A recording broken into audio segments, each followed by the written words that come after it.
பிப்ரவரி மாதத்தின் 18ஆம் தேதியினுடைய தியான நூல் வாசிப்பு. எல்லா வேளைகளிலும். பிலிப்பியர் 4வது அதிகாரம் 4வது வசனம். கர்த்தருக்குள் எப்பொழுதும் சந்தோஷமாயிருங்கள், சந்தோஷமாயிருங்கள் என்று மறுபடியும் சொல்லுகிறேன். ஆவிக்குரிய கிறிஸ்தவர்கள் என்று தங்களை அழைத்து கொண்டாலும் அவர்களின் அநேகர் ஆவிக்குரிய விஷயங்களை அறியாதவர்களாகவே உள்ளனர்.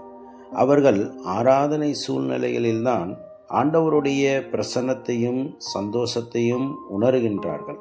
சபை கூடி ஆராதிக்கும் வேளையில் ஆனந்தமடைகின்ற பலர் பிற வேளைகளிலும் பிற வாழ்க்கை பகுதிகளிலும் துக்க முகத்தோடும் சோர்வற்ற மனநிலையோடும் வாழ்வதை நான் பார்க்கின்றேன். ஆனால் தேவ ஆவியினால் வருகின்ற சந்தோஷம் என்பதை வாழ்க்கையின் எல்லா பகுதிகளிலும் நாம் அனுபவிக்க இயலும். பரிசுத்த ஆவி என்பது சபை கூடி ஆராதிப்பதற்காக அல்ல. பரிசுத்த ஆவி என்பது குறிப்பிட்ட சில இடங்களில் மட்டும் குதூகலம் காண்பதற்காக அல்ல. நம்முடைய சராசரி வாழ்க்கையின் எல்லா பகுதிகளிலும் பரிசுத்த ஆவியின் ஐஸ்வர்யம் நமக்கு சொந்தமானது. நாம் தனிமையில் இருந்தாலும், உறவுகளின் நடுவில் வாழ்ந்தாலும், பலவிதமான அலுவல்களோடு காணப்பட்டாலும் தேவ ஆவியானவர் நம்மோடு இருந்து நம்மை ஊக்குவிப்பதையும் உற்சாகப்படுத்துவதையும் உணர முடியும்.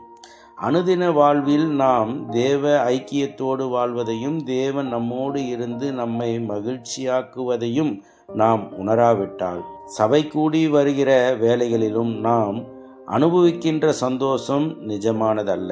ஏனென்றால் கர்த்தர் ஆராதனைகளின் நடுவில் மட்டும் வெளிப்படுகின்றவர் அல்ல. அவர் நம்முடைய வாழ்க்கையின் நடுவில் தம்மை நமக்கு வெளிப்படுத்துகிறவர். தாவீது ஆராதனை வேளைகளில் ஆண்டவரின் ஐக்கியத்தினை அதிகமாக உணர்கின்றவன். அதே வேளையில் தனிமைப்படுத்தப்பட்ட வேளைகளிலும் வாழ்க்கை போராட்டங்களின் விளைவாக அலைந்து திரிகின்ற வேளைகளிலும் தேவ ஐக்கியத்தை தன்னிடம் அடையாளம் காண அவன் இயன்றவனாயிருந்தான். எல்லோரும் பவுலை விட்டு விலகின வேளையிலும் கூட பவுலோ தேவனோடு இருக்கும் நிச்சயத்தை உடையவனாகவே இருந்தான். வீடுகளில் சந்தோஷமாயிராமல் சபை கூடி வரும் வேளையில் மட்டும் சந்தோஷமாயிருப்பது சரியான அனுபவம் அல்ல. இன்று நாம் எங்கே இருக்கின்றோமோ அங்கிருந்தே நாம் தேவனை தேடுவோம். எங்கிருந்தாலும் தேவ ஐக்கியத்தை உணர்ந்து சந்தோஷமாயிருப்பதே கிறிஸ்துவ வாழ்க்கை சிந்தனைக்கு. கர்த்தரை சார்ந்து வாழ பழகியவனோடு சந்தோஷம் சேர்ந்து வராமல் இராது.